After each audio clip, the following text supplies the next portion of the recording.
Good morning everyone. My name is Isjil as your teacher. So today we're gonna talking about procedure text. But before we start it, make sure kalian semua sudah berdoa sebelum belajar.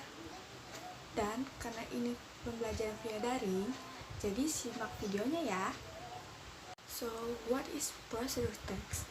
Procedure text adalah sebuah teks yang sudah terinstruksi atau bisa dibilang itu adalah step by stepnya untuk membuat sesuatu dengan hasil yang maksimal. Biasanya kalau lihat prosedur teks itu ada banyak di membuat makanan, how to make a cookies or how to make a pizza, bisa jadi seperti itu dan namanya prosedur teks. Atau kadang contoh gampangnya adalah ketika membuat cerita. Pasti kalian pernah lah membuat cerita kalian sendiri, itu pasti harus terprosedur dulu, harus ada instruksinya. Misalkan pertama itu harus wajibnya tema, kemudian judul, terus prolog, isi, klimaks, dan endingnya. Nah itu yang namanya prosedurnya, tersusun dengan rapi sesuai instruksi. Nah kalian sampai sini sudah paham kan? Sekarang saya akan mengambil contoh yang lebih detailnya, yaitu how to make sandwich. Pasti kalian sudah tahu dong sandwich itu kayak apa. Yap, benar, itu adalah roti isi yang biasanya tuh kita bawa buat sarapan. Kalau misalkan pagi-pagi nih nggak bisa sarapan di rumah, pasti kita bawanya sandwich atau roti yang lain gitu kan. Nah bagaimana nih prosedur teksnya, cara membuatnya? First itu ada materialsnya dulu. Materialsnya kalian pasti harus ada roti, terus tomat, mungkin sayuran hijau yang lain yang ada di kulkas kalian ya kan, yang untuk roti lah kemungkinannya. So habis itu kalian langsung membuat prosedur teksnya, yaitu instruksi membuatnya. First it must a bread, ya rotinya. Kita kadang ada yang mau dipanggang rotinya ya kan, atau langsung aja rotinya keluarin dari kulkas, kita udah siapin di meja makan, itu nggak apa-apa pasti. Yang kedua itu adalah cut the vegetable. Misalkan kayak tomatnya harus dipotong ya kan, nggak mungkin kita naruh yang masih bulat utuh gitu tuh, nggak mungkin ya kan. Terus kita potong dulu dagingnya atau kejunya gitu kan, lalu kita taruh di atas rotinya. Kemudian habis itu kalian sudah deh bungkus, atau mau di press gitu bisa lagi di press dengan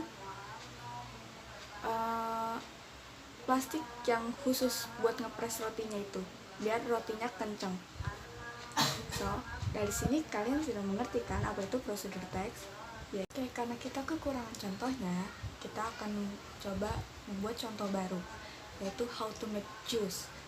Masa iya kita makan sandwich tapi kita nggak minum kan? Nah kita mau buat jus apa nih? Misalkan for example kita mau buat jus apel aja deh kan, karena kita di kulkasnya adanya apel ya kan. So first itu kita harus ada airnya atau susu mungkin biar agak manis sedikit ya kan. Terus ada apel, mungkin kalau misalkan mau ditambah es batu terserah, itu bebas ya kan. Nah pertama-tama sesuai prosedur teksnya itu yaitu adalah apelnya dicuci dulu, wash off first, oke? Agar kuman yang ada di apelnya itu nggak ikut kemakan sama kita. Masa iya makanan sehat banyak kuman ya kan, banyak bakteri tuh. Setelah dicuci nih, baru nih kita siapin kayak blendernya, terus kita masukin apelnya ke dalam blender beserta susu atau air, yang mana aja bebas. Atau kalau misalkan mau pakai air terus ditambah yogurt, itu nggak apa-apa, sama-sama bagus kok, sesuai prosedurnya aja. kalian mau yang kayak gimana resepnya itu boleh. Nah, kalau sudah dimasukin, yang ketiga itu pasti blender, mulai ngeblender ya kan, mencampurkan semua bahan, mix semua ingredients yang ada di dalam blender tersebut. Nah, terakhir kita akan stop di blendernya, mungkin paling lama ya 3 menit atau 5 menitan untuk memix semua ingredients yang ada ya kan. Nah, setelah itu kita siapkan gelas untuk menaruh jusnya di situ.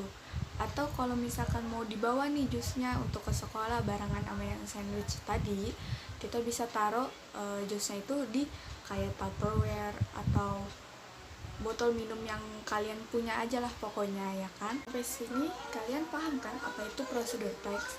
Kalau misalkan kalian paham, jangan lupa ya kalian harus membuat tugas prosedur teks kalian sendiri dan jangan mencontek.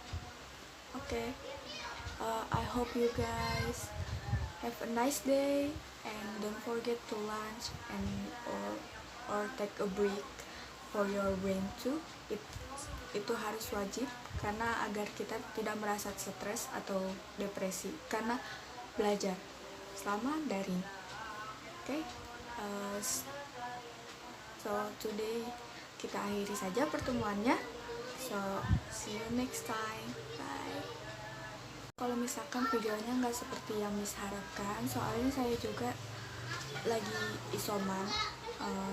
isolasi mandiri gitu kan. Saya juga nggak bisa keluar untuk nyari peserta didik buat video saya, apalagi untuk yang video online, video call kayak Zoom atau Google Meet itu susah karena nggak semua tetangga saya tuh yang di sini ada aplikasinya gitu. Kebanyakan Google Classroom itu udah pasti karena mungkin gurunya juga mikir kayak oh mereka juga terbeban kuota gitu kan, karena lagi isoman sayanya kayak makin sulit buat nyari atau keluar gitu untuk kayak kerja kelompok bareng di video ini. I hope missnya bakal mengerti saya. So thank you buat missnya yang sudah mau berbaik hati sama saya, karena kadang saya juga punya salah sama Miss, kadang saya buat videonya juga nggak sebagus yang seperti Miss mau.